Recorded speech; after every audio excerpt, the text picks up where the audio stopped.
اس سفر کے حوالے سے اللہ کے دیدار کا عقیدہ. بہت سے لوگ یہ سمجھتے ہیں کہ پیارے نبی صلی اللہ علیہ وسلم نے اللہ کا دیدار کیا تھا اس سفر میں، اللہ کو دیکھا تھا. یہ غلط عقیدہ ہے.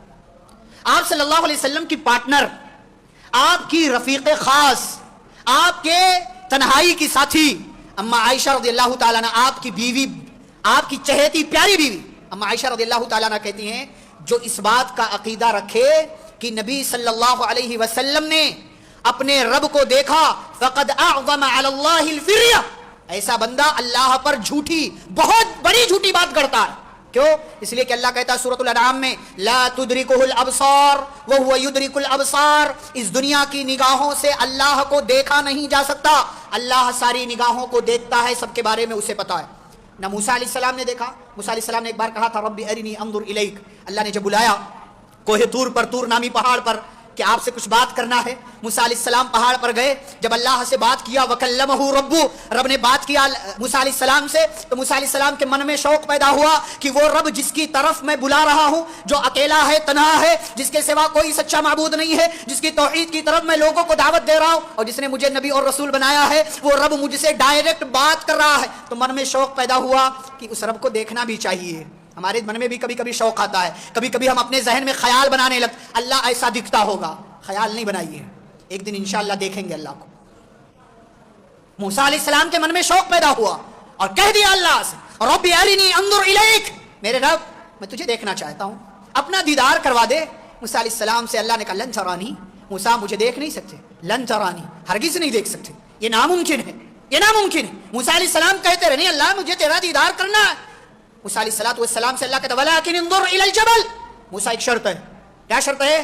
کہ یہ پہاڑ ہے نا سامنے، اس پہاڑ کی طرف دیکھیے، میں اپنی تجلی، اپنا نور، اپنی ذات کا نور میں اس پہاڑ پر ڈالوں. اگر یہ پہاڑ میری تجلی کے بعد اپنی جگہ رہ گیا، موسیٰ میں آپ کو اپنا دیدار کروا دوں گا. ٹھیک ہے. فلما تجلی ربہ للجبل، اللہ نے اپنی ذات کی تجلی اور وہ نور اس پہاڑ پر ڈالا. جعلہ دکا، رب کی تجلی یہ پہاڑ برداشت نہیں کر سکا اور بھاری بھرکم پہاڑ ریزہ ریزہ، چورا چورا اور مٹی ہو گیا، ریت بن گیا.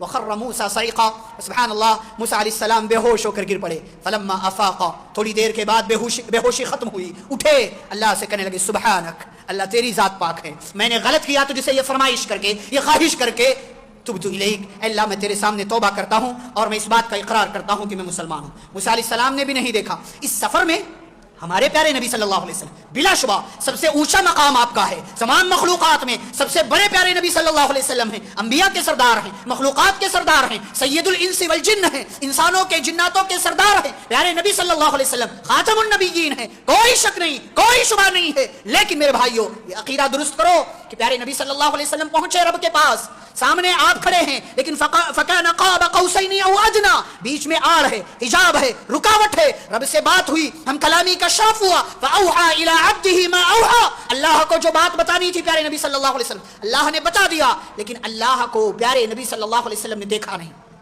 ایک دن انشاءاللہ جب ہم سب جنت میں جائیں گے، جنت میں اپنی کھلی آنکھوں سے اپنے رب کا دیدار کریں گے. آپ کو پتا ہے اس دنیا میں اس رب کو بنا دیکھے ہم اس کی عبادت کرتے ہیں، مانتے ہیں اس کو. تو جس رب کی بنا دیکھے ہم عبادت کر رہے ہیں، وہ رب اس عبادت کا سب سے بڑا انعام یہ دے گا کہ ہمیں اپنا دیدار کروائے گا. یہ کمال ہے، یہ کمال ہے کہ ہم نے اسے معبود بنایا ہے. آپ دنیا رب کے وجود پر مناظرہ اور ڈیبیٹ کرتی ہے. آپ کی اپنی زندگی میں روزانہ رب کے وجود کی لاکھوں دلیلیں ملیں گی، لاکھوں دلیلیں. اور یہ ہمارا ایمان ہے کہ وہ رب ہے، وہ دکھائی نہیں دیتا، ہم نے دیکھا نہیں ہے، لیکن اس کو بنا دیکھے ہم مانتے ہیں، اور بنا دیکھے اس کو ماننے، اس کی عبادت کرنے کا بدلہ بھی ہم کو یہی ملے گا. اپنی کھلی آنکھوں سے ہم اپنے رب کا دیدار کریں گے، اور یہ سب سے بڑا انعام ہے جو مومن بندوں کو اللہ کی طرف سے عطا کیا جائے گا.